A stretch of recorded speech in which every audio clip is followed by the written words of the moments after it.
Hey, welcome back.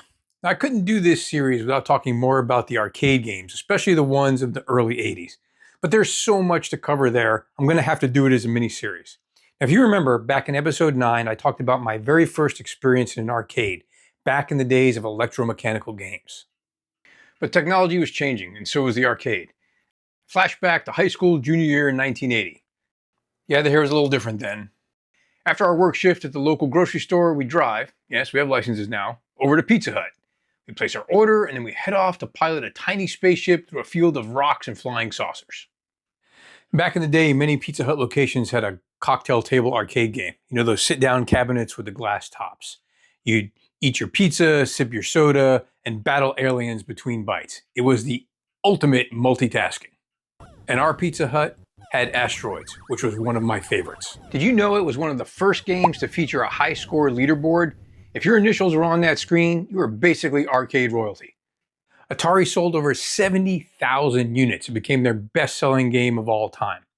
And you can still find arcades today. Like this one right here in our own little hometown of Niceville, Florida, the Honeybee Arcade.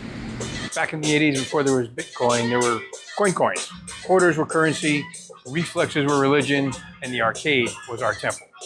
In the early 80s, it seemed like new games were coming out every week. Sound was getting better, like the digitized voice clips from Star Wars. Use the force, Graphics were getting better. In Zaxxon, Sega introduced axonometric projection to create 3D effects and inspired the name of the game. And arcade game control panels were evolving rapidly, from basic joysticks and buttons to complex multi-input setups, and all the way up to game-themed controls like in Battlezone. We talked about Pong in episode 13, and it used a paddle controller or rotary dial, which allowed for precise movement in one axis, vertical for Pong, or horizontal for a game like Breakout. It also allowed rotary directional control in games like Tempest. Early arcade games kept it simple: left, right, and fire. Buttons for Space Invaders and a two-way joystick for Galaxians. Simple, intuitive, and perfect for the gameplay of the time. Move, shoot, survive.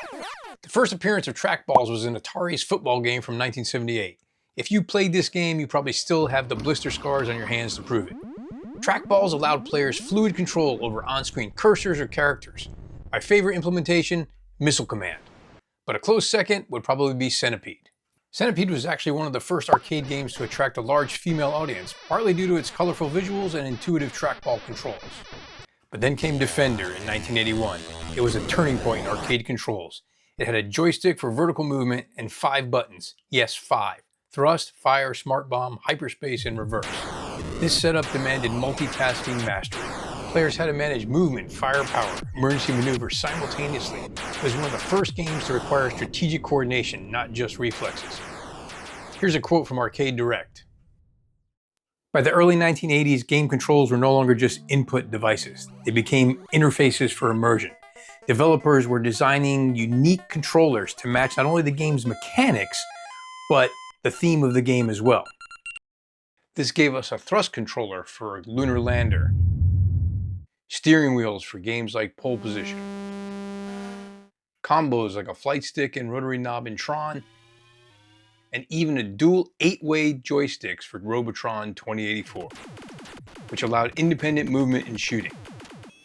This evolution reflected the arcade industry's move towards depth and replayability.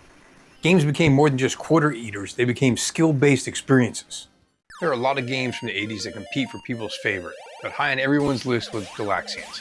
Developed by Namco as a response to Space Invaders, Galaxian was one of the first arcade games to feature multicolored sprites, and it introduced individual enemy movement, which was revolutionary at the time. Things got even better in 1981 when Namco released Galaga, the #1 game on my list of favorites. Galaga built on Galaxian's foundation with enhanced graphics, dynamic enemy waves, and the now famous tractor beam mechanic. But it would get even better a few years later.